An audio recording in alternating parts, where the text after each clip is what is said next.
What do you think of Party Thor? JP, I'm gonna let you go first. I loved it. Sometimes I reminisce being able to party like that. It was good. It was a good break from all the darkness and heaviness. She's going to be going back and forth. From the last few episodes. Yep. But the ending was pretty I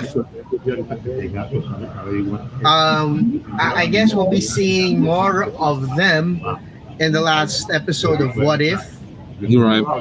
Do we have 2 more episodes or 1 more? I think it's 2. It's 2, right? 10 episodes, right? Yeah. Yeah. Yeah, we're getting to the tail end of it, that's for sure. Right. But dude, I love this episode. This episode spoke to my heart. Like it was the perfect balance off to the Killmonger one, which was my favorite one, and then now this one. So it adds just a nice little rotation of a full circle of characteristics, because every other one we've seen prior to, I mean, the zombie one was solid, but everything else has just been very meh to me. Like it didn't feel like pandering as the T'Challa Star-Lord one did, and it didn't feel as like dragged out as the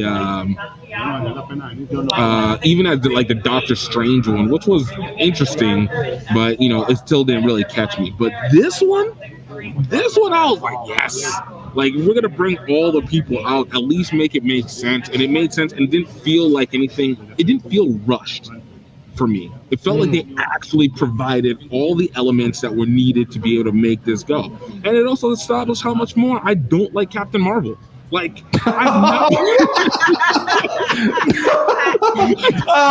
does she have to do? What does she have to do, Kip? She was solid. She can't win. She's terrible. She is a Karen. Like, I am so tired of Captain Marvel. It wasn't even Brie Larson. Look, that it just adds. Now, clearly, it's the character. There's nothing that any of the actresses can do. It's just the character. She's the worst. Oh, poor old Captain Marvel. Rough. I thought she was all right. No, just fighting for no reason. As soon as he called her a party pooper, the first thing I thought about was you, Gift. Calling Captain Marvel a party pooper. I thought that's something that Gift would call her. That would sound very Gift-like. I thought that fits that stereotype that we've kind of developed between us about what we think of Captain Marvel. She's a part of the character. So Gift. But I thought she was all right. She pulled her punches. She didn't really want to kill Thor, but because during that fight, the kids were saying to me, "Shouldn't she be able to beat him? Shouldn't she be able to beat him?" Not necessarily. I thought, Not necessarily. I mean, they match up actually pretty well against each other. Like the MCU has always pulled back on how much Thor can do. Like we started seeing maximum Thor in Ragnarok, but we never actually see that full level. So even in this, he's basically pulling his punches as well too. Like he's not fighting. He was just like, "Yo, why are you just killing the vibes?" Like she's a vibe killer. She anytime she comes on the screen, she kills the vibes every time. That's so mean. Well, look. To me, this was the MCU meets Looney Tunes. There's something about this episode. I think the soundtrack, about halfway through when they were running around defecating all those monuments and having a good time, I thought this is something in the soundtrack. I thought this sounds like a Looney Tunes and cartoon, and all the better for it, right? I just because of the T'Challa episode, right, which I now, in my mind, I have to go back and revisit, right? Remember when we watched T'Challa of Star Wars, we were saying to ourselves, "Oh, this doesn't make sense. This doesn't make sense." Yeah. And now coming to Party Thor, who cares about sense? This was just full on fun, right? This was Bugs Bunny just running around the earth, pretending to be Thor, having a great time. And I'm now beginning to see that in this What If, there's just some episodes like T'Challa as Star-Lord where you've got Thanos just being a bud, having a couple of beers, having a good time. And then you got this one where you've got, Thor trying to push up the Leaning Tower of Pisa.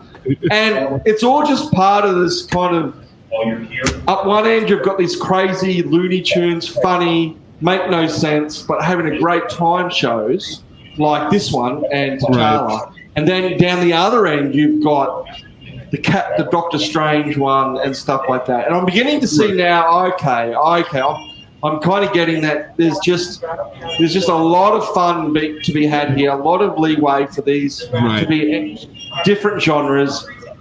And I definitely was up for this one. This was just such a good time. Again, yeah. No, continue with what you were saying. Again, what you were saying about T'Challa and Star-Lord, there's real no stakes in this one, right? There was no real stakes. Just Thor was just partying too hard. He's just partying too hard. The stakes is you gotta beat it before Frigga gets home. All right, that is classic. Anybody who's thrown a party at your parents' house and their parents didn't know and they were traveling know the ultimate game of cleaning everything up to make sure don't know. And that was me 17 years old. And I know, it was all of us. Too hard. I've got a story about a party I held like that. It was great. It was fun. It was just so much fun. But I think the difference that I felt with this one versus the T'Challa Star-Lord one was, again, the basis of the character. The thing that ruined T'Challa Star-Lord one was because T'Challa was perfect. No flaws whatsoever. I can't, it's not a real character to me. It's a parody. Whereas in this one, at least Thor, he's having a good time. He's genuinely a good guy. But it's you also he's just being disruptive. Exactly. And I'm the beholder. I feel like he provided levity for people's lives. All right. Oh, I thought he was fearing aliens, and what happened? Aliens came and they were like, "Oh, we can party." This is definitely post Ragnarok Thor, though, isn't it? This is not the Thor from Thor 1 or 2, or even from the first or second Avengers. Right. This is definitely Taika Waititi's kind of Thor. And where he's just anything goes. I just loved all those characters. I just love seeing Drax party hard, and I just love seeing them. Is it the Master, Jeff Goldblum's character? Yeah. Oh, how good was that on the? Look, the best for me was the usage of Loki, because in this situation, Loki wasn't wasn't the enemy. No, it wasn't. The Ice Giants were not the enemy. Yo, that's your boys. It's like, yo, we just That was a good surprise. One mother from another mother. Yeah. That was great fun. And when he got to clean up, he says, "Come on, boys, we're going to bounce." It was like all the Ice Giants. We're not cleaning up. You can clean up. The good old Watcher kind of wraps it up and says, "Happy ever after." We're seeing more and more of him, by the way. I don't know if you've noticed this, boys, but we're seeing more and more of his face. And talking. Directly talking, not just voiceovering. It's like he's interacting more to the episodes than just doing the intro and doing the outro. He's definitely into it. Things. So I will say this. I'll say what you're saying, JP. So because I think we've seen Ultron in spoilers. Anyway, the spoilers were already known. All right, we've been saying spoilers all day.